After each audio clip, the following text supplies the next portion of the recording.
Welcome to Deuk Spine Institute. I'm Dr. Deuk Majan. It is Thursday, January 23rd, 2025. We're in the first month of the 25th year after the start of this 2000. This patient travels from Illinois. He has already had surgery in Illinois. He's had multiple back surgeries, like many people who make the choice to get invasive surgery. He had fusion, he had artificial disc, he had another fusion, and right now he's here at Deuk Spine with pain coming from his facet, F-A-C-E-T joints. Why do people get facet joint pain? Well, can we get this pedal out of here, please? Come on. You know, I'm tripping on the wire because you guys didn't unfurl the wire properly. People get facet pain because they get arthritis in their facet joint. And they get arthritis, why? Because of injury to the joint. Henry, let's show the audience why do people get facet joint pain. Copy that.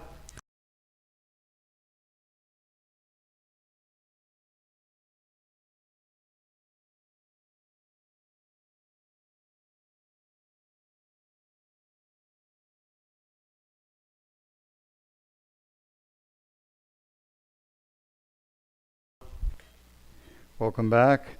You can see from our video that it takes an injury, trauma, that tears the capsule of the facet joint. That tear never heals because we're all up moving around every day, and you don't give it time to heal, shot. And so what happens is people end up developing what's called chronic inflammation of their facet, where the facet joint just hurts constantly. And this patient has that shot, chronic inflammation of the facet joint.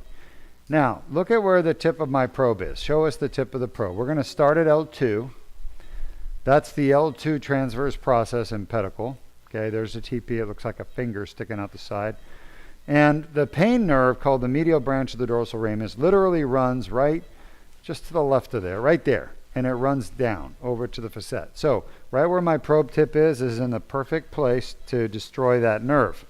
And this procedure you're about to watch is the first of its kind in the world.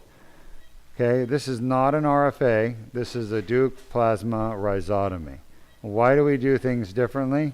Because we actually have developed a technique that will permanently destroy the pain nerve. That's what people want. They want their pain nerves permanently destroyed. They don't want to keep coming back, getting treatment every 3 to 6 months. All right, so let's see here. Shot. I'm feeling bone there.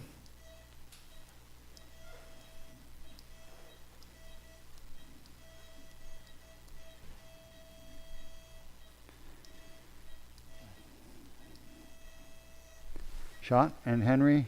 Yes, sir. As the Goblin King said.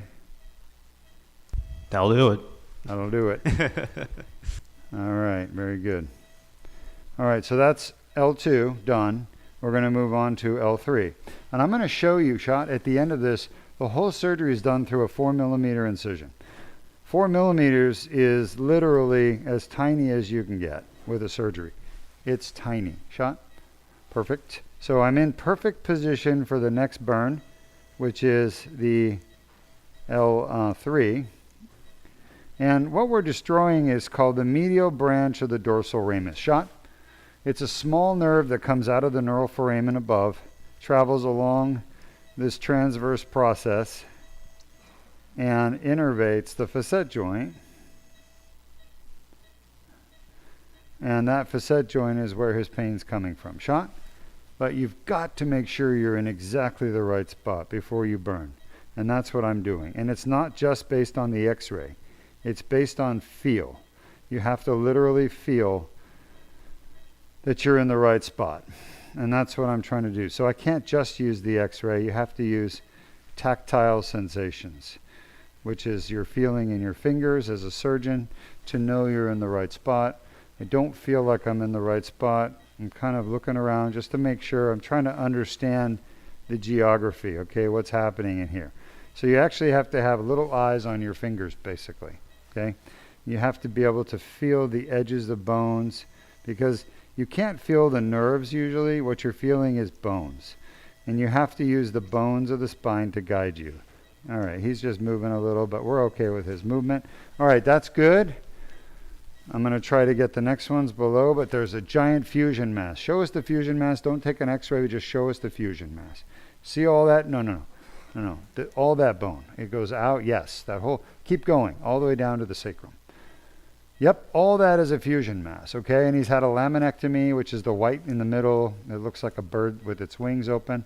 And then he's got the cages. So he's had major fusion surgery done in, I believe in Illinois, where he comes from. And I can't undo the fusion. It's impossible. All I can do is treat the sequela of the fusion, which is going to be his facet pain and his SI pain and his disc pain above the fusion. Any questions? Yes, we have a question coming from Sean? Lanu on YouTube, Hello, Lanu. asking, there seems to be a lot of reforms with the new president.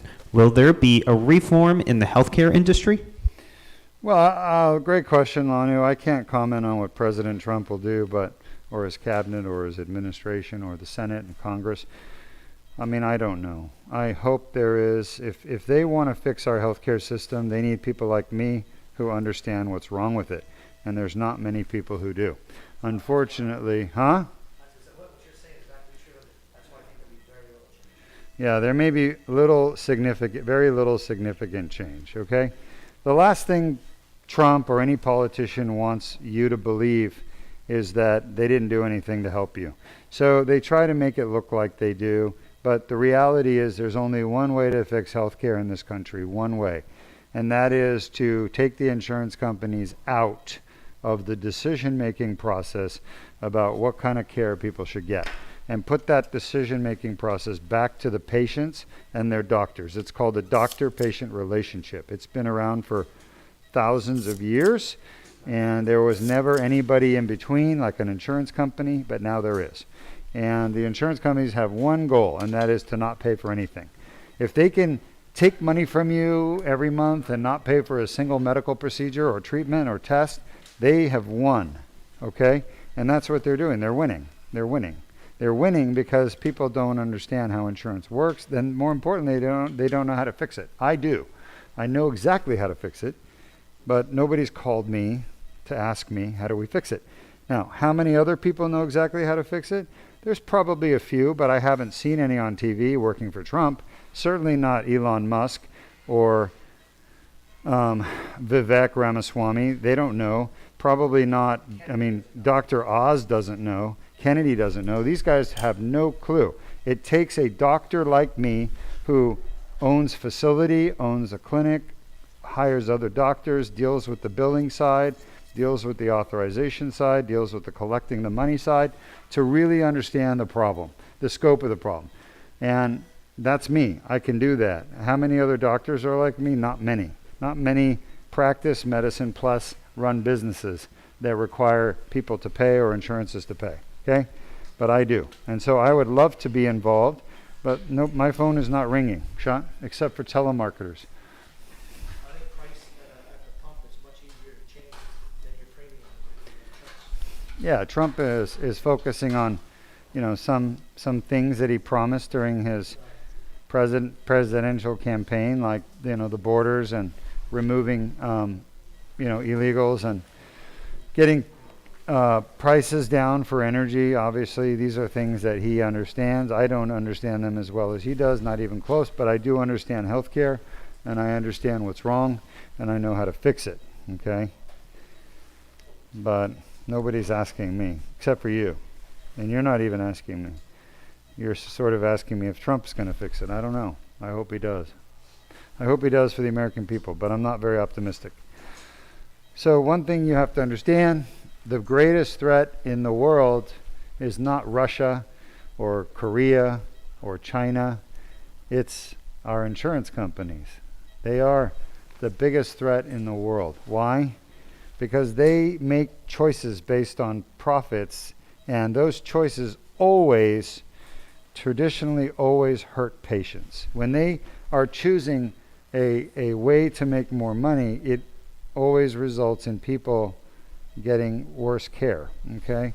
And you've seen this downward spiral in America in our healthcare system over the years. I've seen it, you've seen it, we've all seen it. And what's happening is, unfortunately, the insurance companies are saying, well, nobody's really stopping us from denying treatments, you know. Once in a while, we'll deny a kid, you know, a little kid with leukemia or lymphoma his treatment or her treatment, and we'll get some bad publicity. But for the most part, we can deny people all day long, and nobody's stopping us, okay? Nobody's stopping us. And so we have to stop them from denying treatments. And I'm not able to do that alone. People are able to do that, but to do that, they have to change the law. The law is the only way to get insurance companies to pay for things they're supposed to pay for. Shot? All right, so unless we change the laws, we're not going to change our health, because the insurance companies have basically taken away the power from the doctor and the patient to make decisions about patients' health care, and they've given it to themselves. And they only want one thing. They want to make more money. And the only way they're going to make more money is by not paying for medical care. That's the only way, by raising premiums, which they do, raising premiums and not paying for your medical care. So if they're raising premiums and not paying for your medical care, they're making more money, unfortunately. Shot? And we have no way to stop them, because nobody understands how they're doing it. I do. I think people are starting to understand. They understand what a denial is, right? And they're starting to fight the denials. But the problem is, the truth, to fight a denial takes $100,000 to $200,000. Who has $200,000 to fight a denial? I mean, if your denial costs you $25,000, you know, you're paying $25,000 for this procedure or treatment that's denied, then why would you pay a lawyer $200,000 to get $25,000? See, the insurance companies understand the economics of denials. $25,000 to you versus $200,000 for a lawyer, okay? They know you're not going to do that. They know that you're not going to spend $200,000 to get $25,000. And that's what they bank on. That's their strategy. And what we need to do is we need to pool people who are denied into big groups called class action lawsuit, and they need to sue the insurance company for denying their treatment as a group. And we need to take away some of the laws that the insurance companies hide behind, John. Okay, they hide behind laws. They've written laws with politicians and lobbyists in Washington and at the state levels, usually both federal and state. They've written laws that allow them to basically deny medical care. Okay? We have to take that away. We can't let them keep doing that. Otherwise, we're just going to keep suffering. People are going to suffer more and more. All right, any questions? We're almost done. We're going to move on to the SI joint. We'll be back for our live stream. Are there any questions? Yes, we have a few questions. Let's pull the fluoro out. We're done. And I'm going to show you the incisions, which are tiny, 4 millimeter incisions. Well, be careful there. Okay. So, first of all, you're seeing some markings. The markings on his back are mostly from our timeout, which we have to do by law, and it's good for the patient. He's also got a laser surgery incision, 7 millimeters, and he's got 2 Deuk plasma rhizotomy incisions. And you can see his fusion incision right here, really old scar right there, which I didn't do, by the way. Now we're going to go work on his SI joints, but we'll take the questions. First question coming from Tom on YouTube. Either this is a question and or seeking advice, saying, I had shoulder surgery twice by a workers' comp doctor. He prescribed everything he could possibly think of to run up the bill. In the end, I was left with a broken screw in my shoulder. He said you okay, pretty much. Yeah. Tom, I'm very sorry about your experience. You know, there are some bad work comp doctors. I deal with work comp all the time, Sean, and the truth is that work comp is challenging. Your situation is unusual. Most of the time, people with work comp want to get fixed, and the doctor wants to do the surgery, but the insurance won't approve it. So I understand. I don't know your situation. I've not heard that before. It's a bit unusual, in my opinion, in my experience. I always do what's best for my patients. I don't try to run up the bill. I try to fix their problem and keep it simple and just do what needs to be done. But thanks for your comments. All right, next. Next two questions. First one coming from Lanu on YouTube asking, the release of your movie will attract the public. If the president put you in charge of healthcare industry, would you be able to operate Deuk Spine Institute? Yes, I would be able to. Basically, I don't know what being in charge of the healthcare industry is, but I would be able to help them make decisions that would help the American people get healthy. It's really not hard.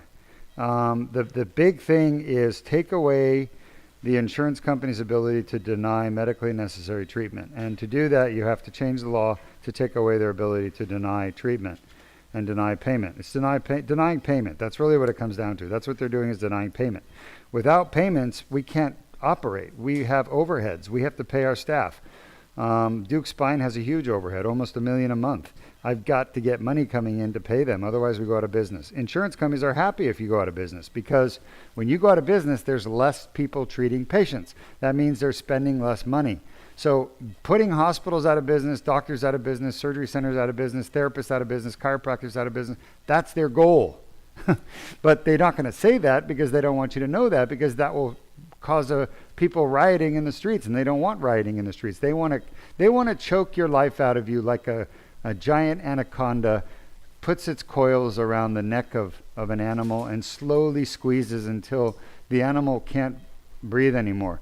And if you watch a lot of animals being choked to death by a snake, they're called constrictors, by the way, these snakes, they don't fight, because they're just trying to breathe, and they save all their energy. They lay there, and the coils get tighter until they're dead. The insurance companies are doing that. It's 100%. Can I fix this? Absolutely. Working with the Trump administration, I would do it. I would love to do it. It would be the greatest thing I could do in my life to fix healthcare in America, and then hopefully the rest of the world will follow. But people need treatments that work, and they're being denied these treatments, okay? So yes, I would dedicate myself to doing that.